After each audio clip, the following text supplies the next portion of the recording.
बड़ी खबर एटा से सामने आ रही है।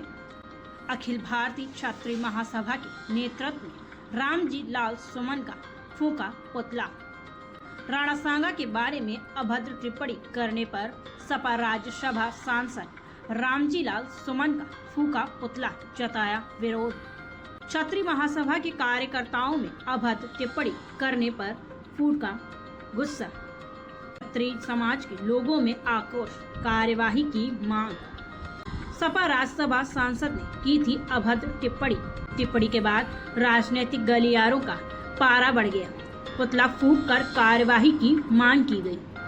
आज एक संसद में राज्यसभा सांसद रामजी लाल सुमन के द्वारा एक विवादित बयान दिया गया था, जिसके विरोध में छत्री महासभा ने विरोध प्रदर्शन किया है। क्या कहना है इस बात में? मेरा कहना ये है कि जब बाबर उज्बेकिस्तान से अपनी जीत का परचम लहराता हुआ हिंदुस्तान पहुंचा, तो ये महाराणा सांगा ही ऐसे व्यक्ति थे जिन्होंने उसको कई बार पराजित करके और उसको हिंदुस्तान को पराजित होने से बचाया।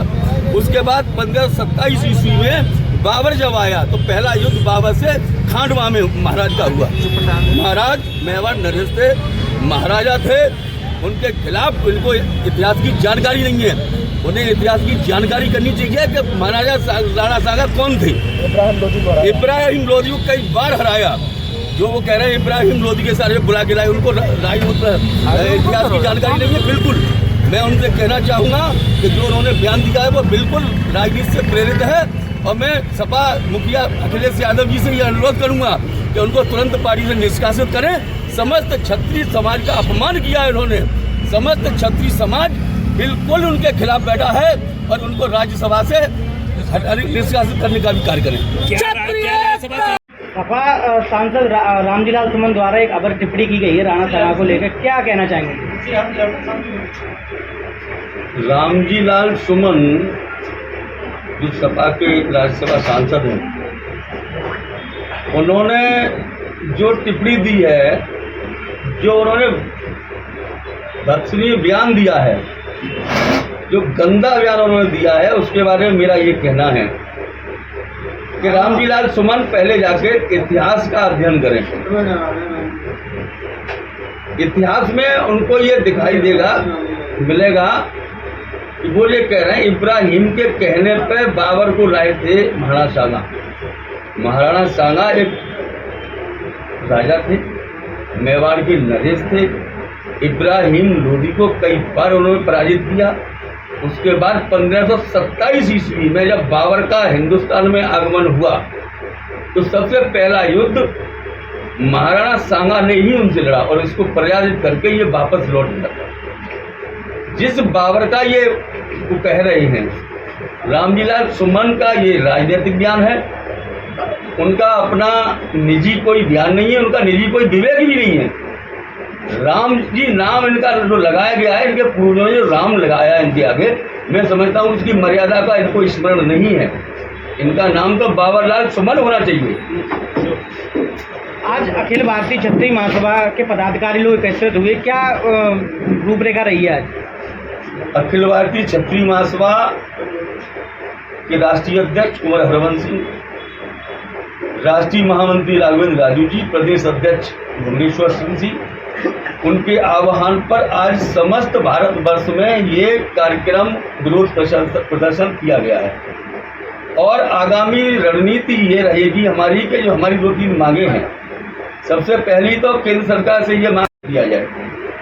दूसरी मांग ये है कि ये व्यक्तिगत स्वयं तौर पर अपने उस पर माफी मांगे इस बयान के ऊपर। तीसरी हमारी समाजवादी पार्टी के मुखिया अखिलेश यादव जी से ये निवेदन है कि वो इनको पार्टी से तुरंत निष्कासित करें। ऐसे लोगों को से पार्टी में अव्यवस्थाएं फैलेंगी। तमाम एक क्षत्रिय समाज के पूरे समाज को इन्होंने अपमानित करने का कार्य किया है। क्षत्रिय समाज इनसे बदला लेने का काम करेगा। और एक बात उनको और बता देता हूँ, ये मेरी बात उन तक पहुँच जाए तो उनका बेटा एटा से एक बार विधायक हुआ है। आइंदा आने वाले समय में क्षत्रिय समाज उनसे बदला लेगा इस जलेसर विधानसभा पर। सांसद रामजी लाल सुमन द्वारा एक अभद्र टिप्पणी की गई है राणा सांगा के ऊपर, क्या कहना चाहेंगे? ये रामजी लाल सुमन जो है, इसको इतिहास की जानकारी नहीं है। भारत की अस्मिता के प्रति राणा सांगा ने इब्राहिम लोधी को कई बार हराया था और ये बिल्कुल मनगढ़ंत इतिहास से परे इन्होंने कहानी बनाई है कि वो बाबर को लेके आए। ये बिल्कुल झूठ है और संपूर्ण क्षत्रिय समाज में बेहद आक्रोश व्याप्त है। रामजी सुमन को और उनको बहुत बड़ा सबक सिखाया। अच्छा, क्या मांगे क्या कर रहे हैं आप?